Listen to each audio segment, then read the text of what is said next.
همزة خيالية لأصحاب الشيكات بدون رصيد. قانون المالية 2024 دار تخفيض ضريبي في غرامات الشيك بدون رصيد. قبل قانون المالية 2024 الضريبة كانت كتخلص على حسب الترتيب ديال الشيك. كان أول شيك طاح بدون رصيد راه كتخلص عليه 5% من المبلغ ديالو، كان ثاني شيك كتخلص عليه 10%، وإلا كان ثالث شيك 4 5 6 إلى آخره كتخلص عليه 20% من مبلغ الشيك. بعد قانون المالية 2024 كاع الشيكات اللي رجعوا لك ان بي قبل تاريخ 31 ديسمبر 2023 ودفعوهم للمستفيد ولقى الكونت خاوي 0 درهم وتقيد عليك انسيدون دو بايمون، كتخلص عليهم فقط 1.5% من مبلغ الشيكات باختلاف الترتيب ديالهم، ما كاين لا الاول لا الثاني لا الاخر. ركز معايا، في حاله ترجع لك شي شيك ان بي في 2024 انت ما معنيش بهذا القانون، كتطبق عليك القاعده الاولى ديال 5% 10% 20% من مبلغ الشيك. ونزيد العرض فيه دي بلافون، الا كنتي شخص ذاتي كتخلص 1.5 على مجموع الشيكات، وشحال ما خرج لك في الضريبه غتخلص غير 10000 درهم. البلافون هو 10000 درهم. وإلا عندك شركه يعني انت شخص معنوي بيرسون مورال غتخلص 1.5 على مجموع الشيكات،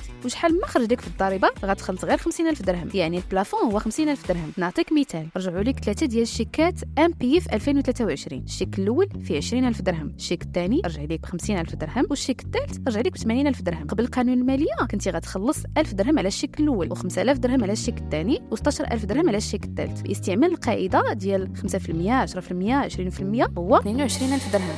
مع قانون الماليه 2024 غتجمع الشيكات كاملين كيساوي 150000 درهم وغتضربهم في 1.5%، والغرامه غتخرج لك فيها 2250 درهم. كنتي قبل قانون الماليه غتخلص 22000 درهم، دابا غتخلص غير 2250 درهم، شاط لك 19750 درهم. الا عندك شي شيك طاح قبل 2024 نوض استغل الفرصه وقد وضعيتك.